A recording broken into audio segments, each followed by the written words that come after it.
Okay, well, thank you very much. Ito po, si Nico Fabian once again. Nandito naman sa programa natin, Nick Talk, The Real Talk with Nico. And welcome na welcome kayo dito sa programa natin, Nick Talk, The Real Talk with Nico. It's August 18 na po. And what is the significance for Tuesday morning?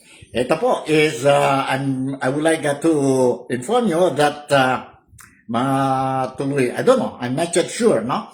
Kung matuloy ba ang Day 17, Day 17 ng impeachment trial of Inday Sara Duterte. But the way how I look at it, tuloy ni itong impeachment trial ni Inday Sara Duterte despite of the bad weather condition dyan po sa Pilipinas, especially ang mga tao dyan po sa, sabihin natin, sa Metro Manila who are suffering, no? And now, because of the flash flood domino effect.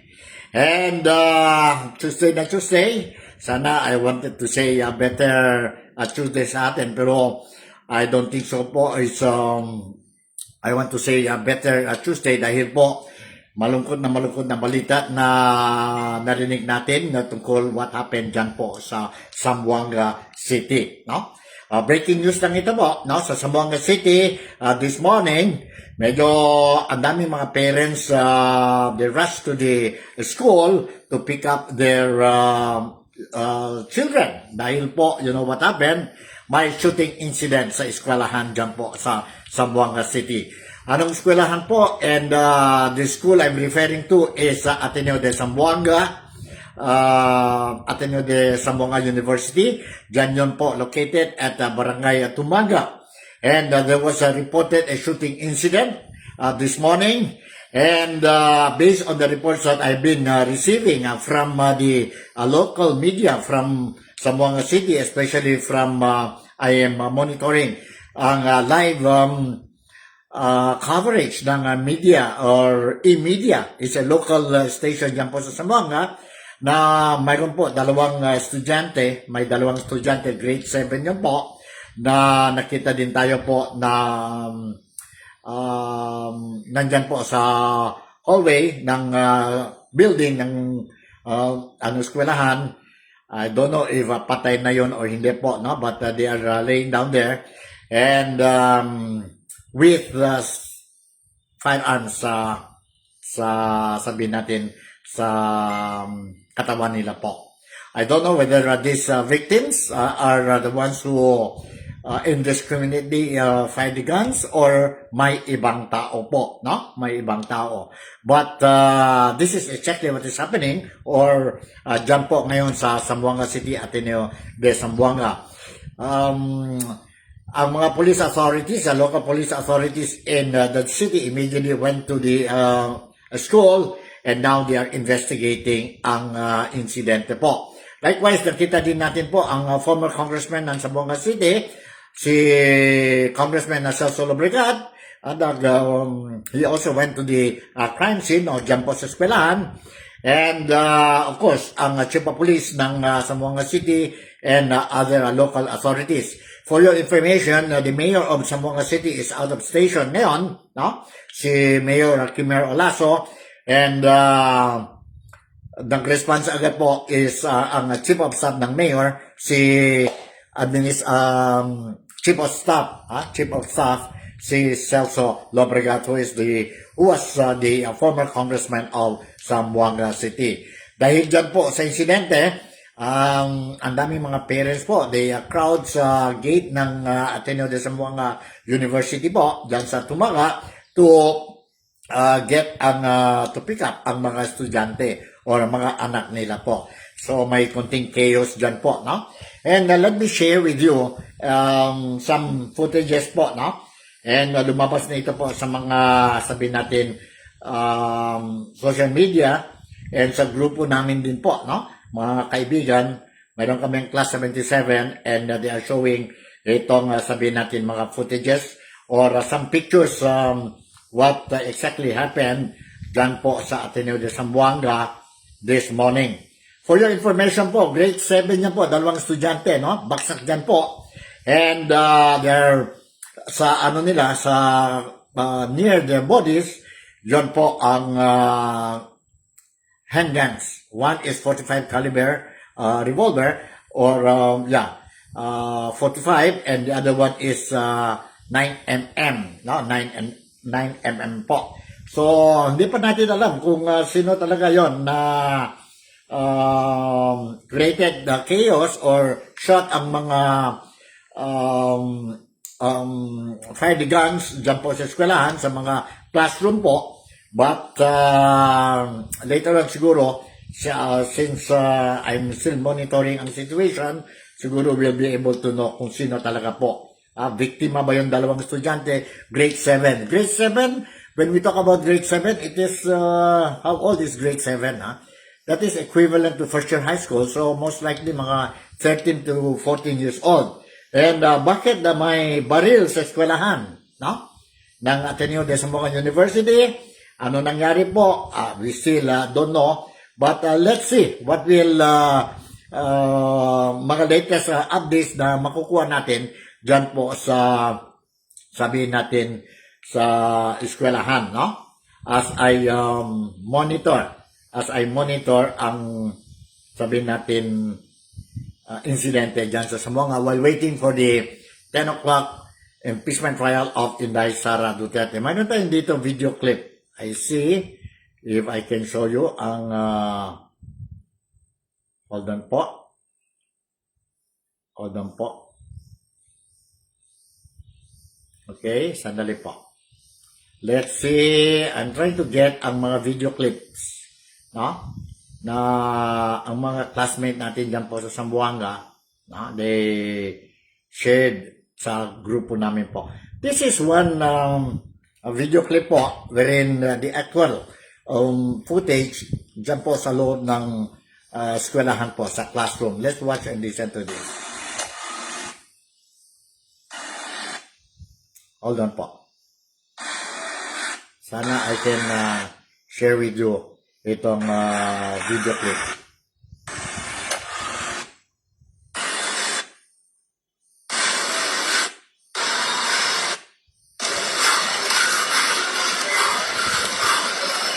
Sa hallway yata ito. Yan na po ang baril.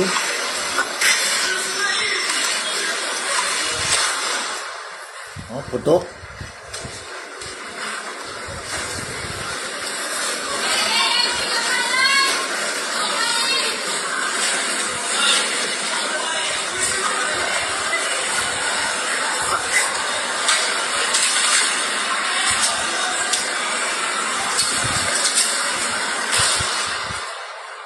Kawawa mga estudyante, ano? Putok ng putok. Alright.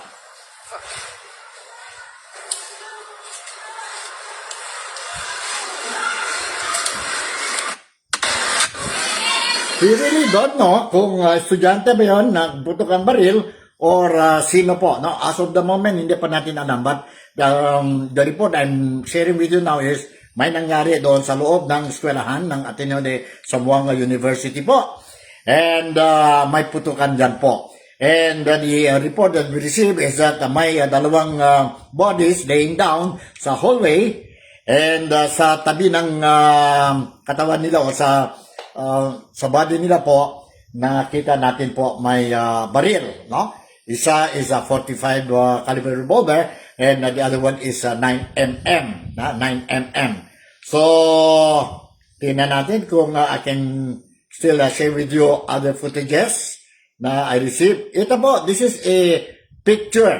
I think this is one of the bodies, lifeless body, laid down po or nasa dyan po sa hallway ng building, no? Estudyante ito po, no? May ano pa siya, may ID pa siya dyan po, no? So ito, this is ano ba yung pangalan niya, no? But I will not mention muna ang pangalan. Let us wait ang official identification coming from the police. Nandito po, mayroon din po dito picture. Ito po, isang estudyante. Patay. Alright? Diyan po, estudyante. And the other picture I want to share is, andito naman po.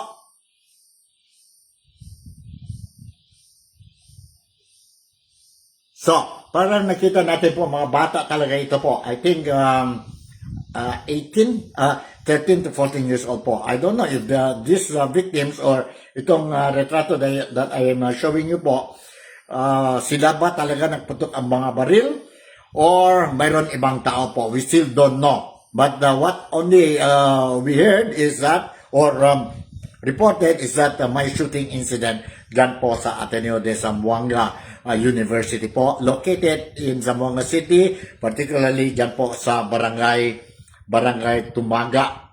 Barangay Tumaga po. And mayroon tayo dito, I don't know if I can still share with you. Ito po. Pamilyar man daw biktima kay I think Takidal Tata. So siguro na-holding area ba Tata para pwede pakipunta Punele. So para amo pwede kita sa kanya information to paano parte ng investigasyon kami sila si sabi si Dikin at Pusil. So kanya man na soko siguro ini mo na pwede ka sa takay ng investigasyon ang Pusil Pusil whether Dikin atin ali po pwede kita sabi si Kenny debe contesta el magapo tayo sa sede relataw na insidente sa Manchester Sir Daily. Okay. Jonathan, 9:37. Okay. Yes. Para pwede kita kung Direkta. live para pwede ito Yes. pregunta punto yun, no? Ako mga punto dito. Konsel, si Partner Hill. Yes, partner. Consel, good morning. Pasensya, disturba pero busy kita todo este día. Una-una, ayaw yung portion dito yung interview con otro mga media pero quiero nyo man follow up. Akala mencionan na 4th floor and na 5th floor el biktima. Pwede ba ser klaro mga estudyante ba el biktima? Sì, based na diato na information niya receive estudyante ito, uno, na po floor, ya bisita kita na para check la confirma atendido allá, después tapaw ya, y después el uno es subido arriba, en la floor, que donde puede también kita mira visible na dos o que tumbao también. Y most likely, también el encargado de la intelligent Yes. service nato, no? Yes. CCTO, Yes. si Major Calot, ya dale mga possible scenario. So, Yes.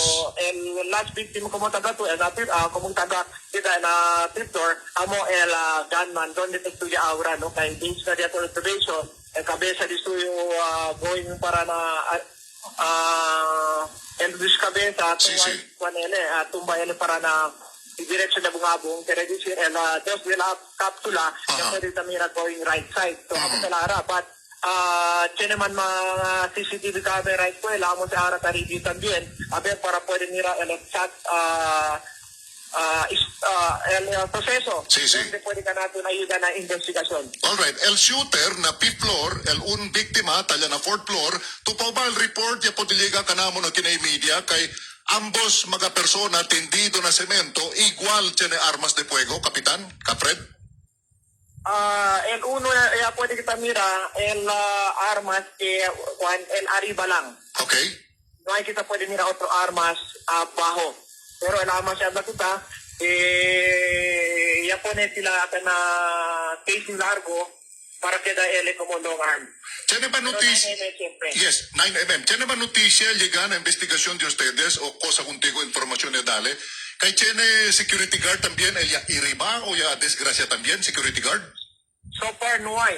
Negative. No, negative. No? Por eso kita pregunta si cuánto total víctima que yan report, Yes. no? Y based on night, yung lahat uno kanya according na gunman, so ya pwede kita mira que iba ba kita mira kita na online game dito na YouTube, Yes. mira mo kita no? Yes. So naka-live, nakabatira. Yes. And then aya pwede man determine si kailan ito militira pero sa Genesis hindi ka na aya o militira tumbali. Aquel mga estudyante adentro na classroom donde puede apunturía el armas de fuego, puede kami mira na video.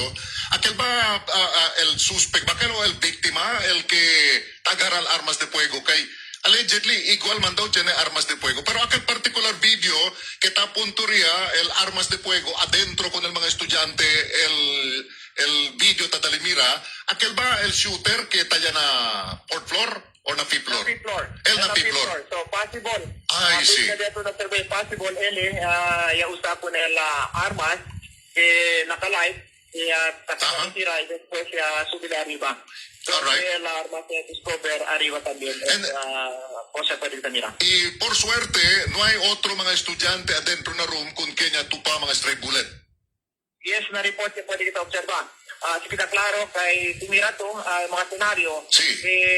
according din na arco sa armas. So, Aha. possible, cuando llega arriba, llaman dismantle a na el cunaquel para que la comporto. Aha. So, hay razón de por qué ya tira también tu cuerpo al mga possible senaryo. Kay Alright. nakakuha niya no? Separated ya el fusil para Aha. el casing, kaya pwede kita mira na light temprano. Ese otro ángulo de la historia que te reporta tu Ara. Después que usale con el armas de fuego, tira con quien le tira y a tumba con quien le tira, allá en la fourth floor, ya usale el armas mismo para tirar de su mismo cuerpo. ¿Tu po ba? ¿Ya entendió? El scenario que está kita na observation based na diato na observation también kita dali information karaton baga intel Yes. All right. So, el importante noticia li Ara kay el dos mga estudyante, grade 7, el que ya sale envuelto yun na insidente, el positibo historia li kay maski na encuentro sila dos, no pwede kita clarificar si igual ba tiene armas de fuego, kay uno lang el video, el pwede kita mira, el na P-floor lang, ya entrale na room, el buen noticia, no hay con quien otro ya tupa stray bullet. But yes, as of this time, amo kita pwede kita observa que temprano kita mas pregunta. Yes. No hay man kita pwede huin, no? Fuera lang sa fuera tiene que mira el otro ángulo del baga historia. But so far, international information quien taking cargao estudiante el mga dos de la side policeman kaya we el perspektada y reaction nila ya confirma ka nato que no hay antigun kung kanya pwede Ay, gracias a Diyos. ya iri. Gracias a Dios. El cadavers del dos mga grade 7 estudiante, ya podía ba darle el propio atención, ya cabe ba el SOCO hacer de la investigación, ya iba ba, onde iba con el cuerpo del mga bata? Partner niya, no iba, ongoing pa Allí pa. tayo patarde sa po. Okay. Tamira nga ni kita natin, después di pa yung sali na building, para dali kita informasyon na public, akya di pa rapera, ya po din sa mira yung entrance po. Okay. Ongoing pa el cuando sopa sa mga momento. ¿Te esperanza ba tú como el chairman del Comité on Peace and Order na Consejo Local kay el Ateneo de Zamboanga Administration ay somete contigo y con el Consejo el narrative reports, cosa bagat Elia pasa y cosa ba el que puede sila también contestar con el mga pregunta del gobierno local, especialmente dito yung komite? Yes, actualmente, mira nga ni kita si Cafe, ongoing na investigation, tapos kita mas ng mga detalye, kung el jefe mismo, Yes. kung encargado na investigasyon, Yes. para siya na kita proof ko sa kita dito sa rekomendasyon, si siya naman, desde na konso lokal. Alright, finally, confirma lang kita otra vez, el mga biktima, dos estudyante, grade 7.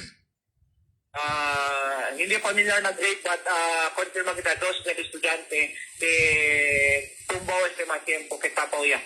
Alright. Kapitan, Consejal Capred, Chairman del Comité on Peace and Order. Gracias. Tali si Jonathan. Thank you. Good morning. Gracias también, ay oportunidad. Alright. Jonathan? Alright, yun po, narinig natin, ha? Klaro yan. Aha, narinig natin na what really happened based on mga initial reports that we received and based on the city councilor, si Fred Atilano, he confirmed na dalawang patay, estudyante po, most likely grade 7. So grade 7 is around, sabihin natin, as 13 to 14 years old, no? And parang what really happened is that the first incident happened dyan po sa fourth floor ng school building nila po, wherein itong suspect, no? Ito a suspect armed with a gun, no? He shot ang kalaban niya ba? Then we call it kalaban. Same estudyante po. And namatay po. And then what he did, he went up doon sa fifth floor and started also indiscriminately shooting po, no? And it created chaos. And after that po, allegedly po, no? He shot himself, no? Parang nag-suicide siya po. So, dalawang estudyante patay dyan po sa eskwelahan ngayon po, no? Sa eskwelahan. And the police authorities are now there investigating ang situation. So, thanks God, no? Although it's a very, very sad incident na nangyari dyan po sa eskwelahan or sa Ateneo de Zamboanga University, walang reported other victims. Walang other estudyante na biktima po dyan po sa shooting incident dyan po sa eskwelahan this morning, no? This morning.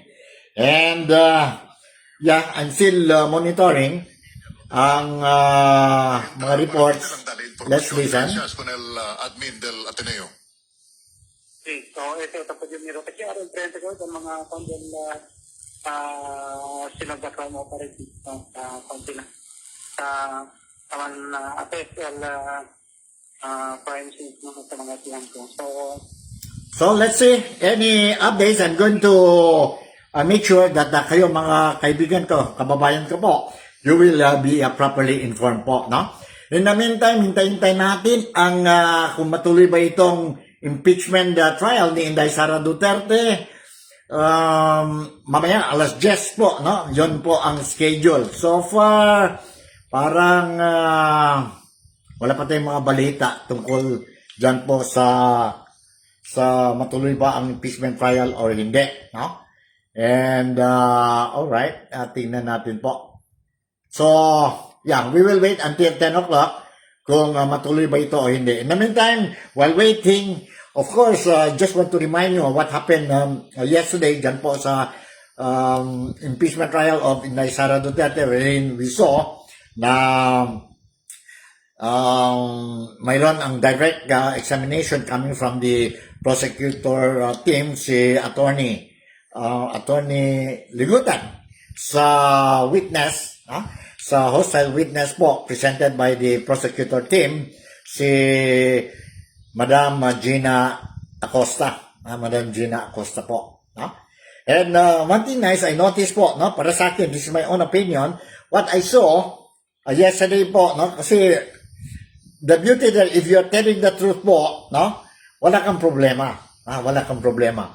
So when si Madam Gina Acosta was being directly examined by Attorney Ligutan, no, all what she did was to tell the truth.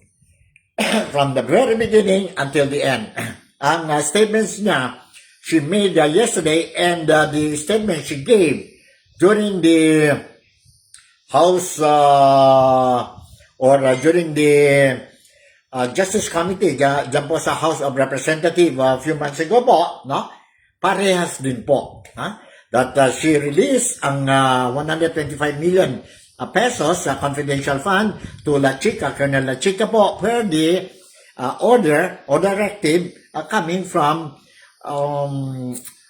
Vice President Sara or Inday Sara Duterte po. So, walang sabihin natin discrepancies po, no? So, ibig sabihin po, what she said during the cross-examination, direct cross-examination po, is lahat na po ang katotohanan, no? Ang katotohanan. So, that is the beauty po. Some people are expecting being a hostile a witness, she might, change her statement made earlier dyan po sa Justice Committee ng House of Representatives and iba kahapon po.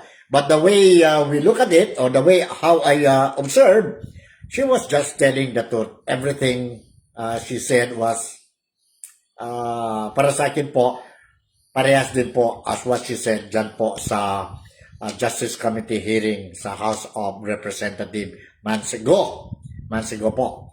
And let's see po, there will be a continuation again ngayon. I hope it will continue today po. And let's see po, because this time around, kung magtuloy itong, sabihin natin, impeachment trial, the 17th impeachment trial, 17th-day impeachment trial of Inday Sara Duterte, then we will be able to see sabihin natin, itong cross-examination to be done by the defense team.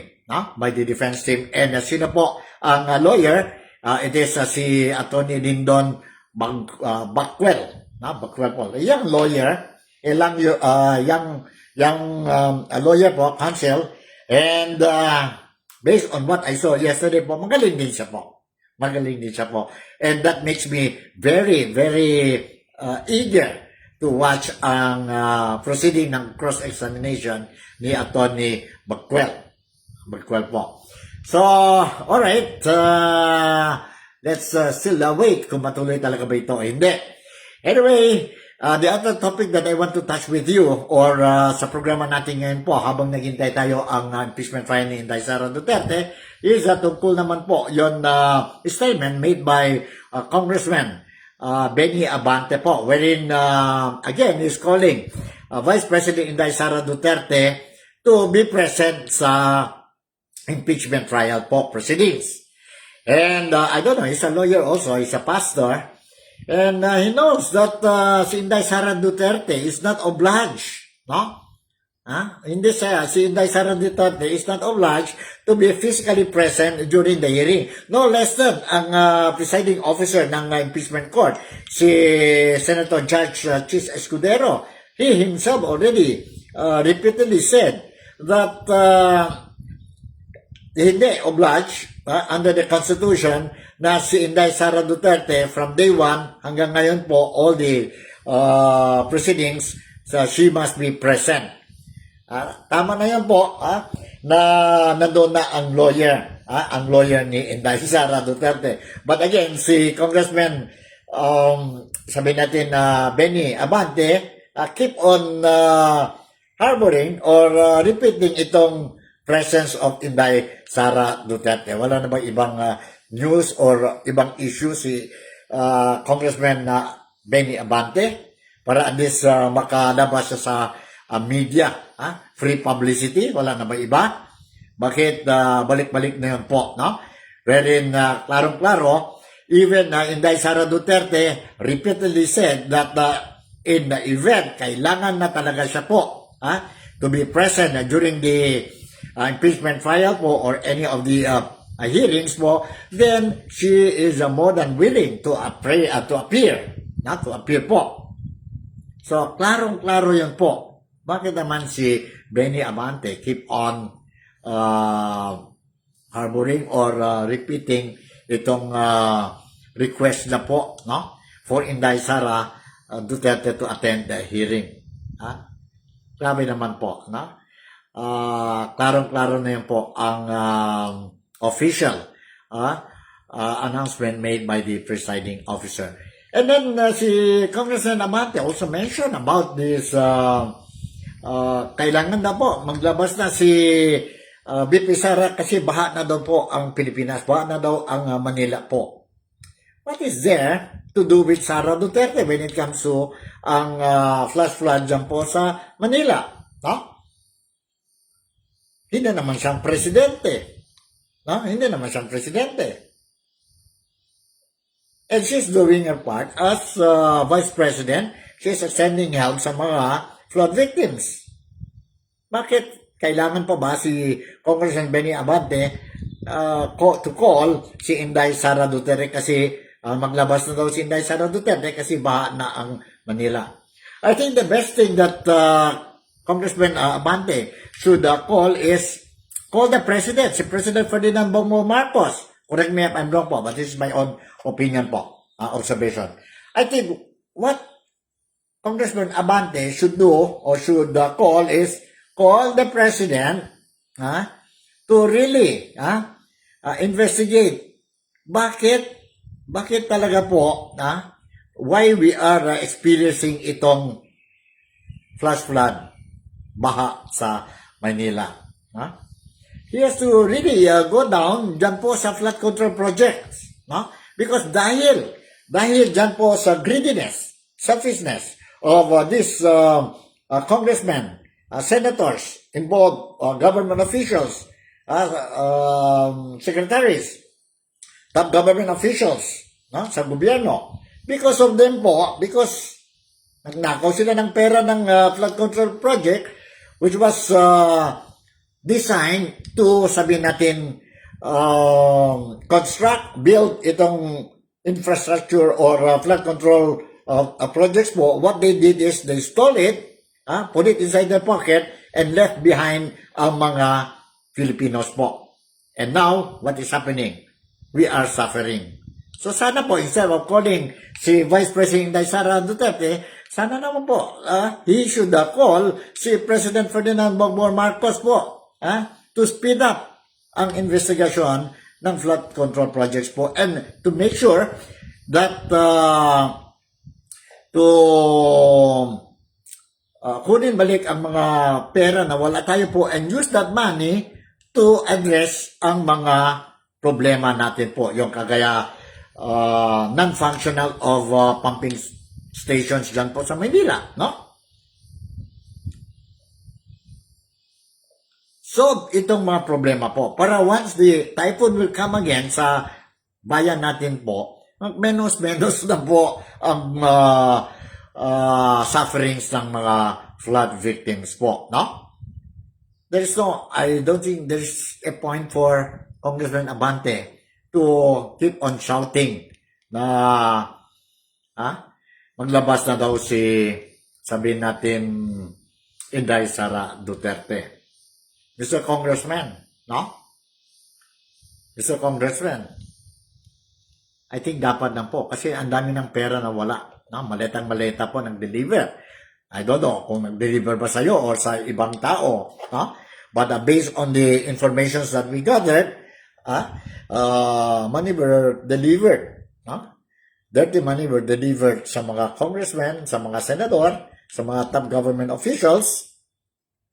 And saan galing itong pera? This money came from the flood control projects po. No? So, yan sana po ang kailangan po. Instead of putting the blame on Inday Sara Duterte. The blame should be doon po sa mga tao who participated actively po, no?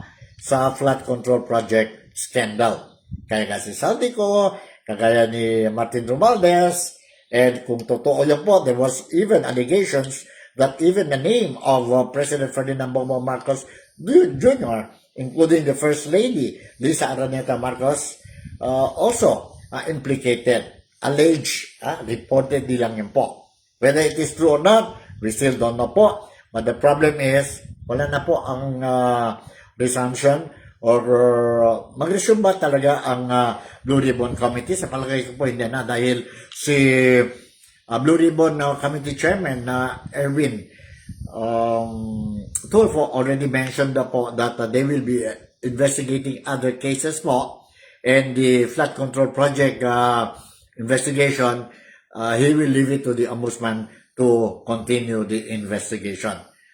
Yon po, no? Yon po ang galit na galit ang mga Filipinos po. Because we want to see talaga kung sino talaga involved sa mess na yun po o sa flood control project scandal. We heard a lot of promises left and right since last year. Sabi ni President Ferdinand Bongbong Marcos that walang Christmas, walang Pasko ang mga tao involved sa flood control projects. But what happened po? Nangyari ba yan? We celebrated ang Christmas last year, New Year, Chinese New Year, Hari Raya, Holy Week, ang dami na po mga celebration. And now, next month, we will be coming to the month bear. Ibig sabihin, mag-start na tayo po ang celebration ng Christmas. Because in the Philippines, normally, we start ang Christmas celebration when or during the first day of the bear month. Means bear month is September, October, November, December. That's why, don't be surprised, ang mga kababayan natin or kaibigan natin sa ibang bayan, if you can see, if you're in the Philippines, you can hear already Christmas jingles, no? Christmas songs being played in televisions or radios, and even sa mga social media po, no? Because Filipinos, we normally start ang Christmas celebration as early as the first day of September. September po. Alright? So, parang wala yata, no? I don't see po may hearing tayo. May hearing tayo today kasi 10 o'clock na. Aha. Okay, let's see. Tingnan natin. Dahil siguro we are experiencing bad weather condition dyan po sa Maynila. Hanggang ngayon po, no? Hanggang ngayon. Grabe ang sabihin natin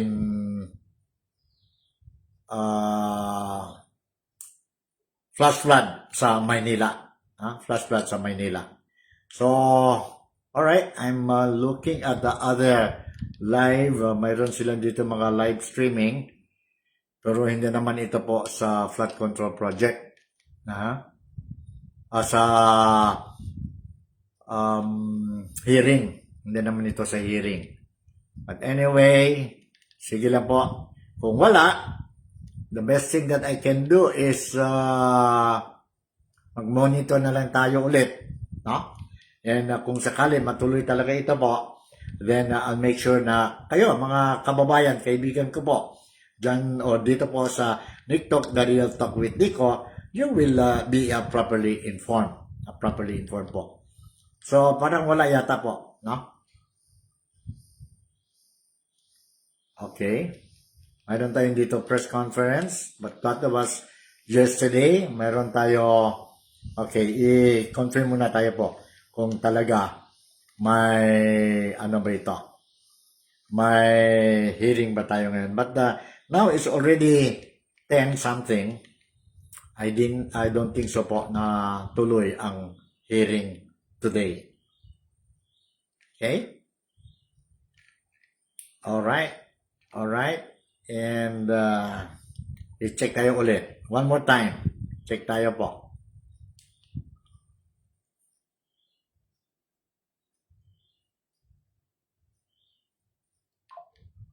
Okay. Alright. Sandali po. May mga replay sila of the hearing yesterday, but there is no live coverage, special coverage for the hearing today po. So, kumpirmado na ito po. Alright. So, eto. We will continue. We will continue. Ano ba ito? Parang mayroon yata dito. Okay.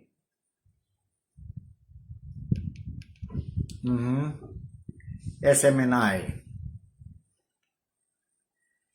I don't know if it will be delayed. No? Kasi nakita natin po ang may announcement naman. Hold on. Bayan sa buong mundo, muli samahan po ninyo kami ngayong araw po ng Martes, 18 sa buwan po ng Agosto taong 2026. Dito po sa programang Pulso ng Bayan, kung saan tatalakay at hihimay po natin ang mga pangunahing issue at iba't ibang pananaw ng ating mga kababayan. Live na po tayo napapanood sa mga social media accounts sa Facebook, YouTube, sa ating pong website sa sml.com, sa rumble.com, sa X at maging sa lahat po ng ating mga cable channel partners sa buong Pilipinas. Ako po si Jade Calabroso kasama si Edmar Pilando. May butang partner. Magandang maulan na umaga, Luzon, maayong buntag, Visayas, Mindanao sa ating mga kababayan sa Bayang Dagat. Magandang araw po sa inyong lahat. Walang pasok sa maraming lugar dito po sa Luzon, pero tuloy-tuloy pa rin po yung pag-atin natin ng mga balito at impormasyon na dapat po ninyong malaman. Mari po rin kayong sumali sa ating pong diskusyon sa pamamagitan po ng pag-post ng inyong mga opinion. Alright, yun po, no?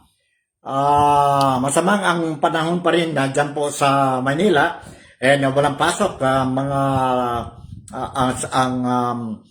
eskwelahan, ang mga gobyerno po is non-working non-working day ngayon po dyan po sa Manila, no? Hindi naman nationwide, but dyan po sa Metro Manila walang pasok dahil baha po, no? Baha ang Manila. No, baha ang Manila. Dahil, you know already what happened. A lot of people are saying dahil sa kalukuhan ng flood control project. Alright?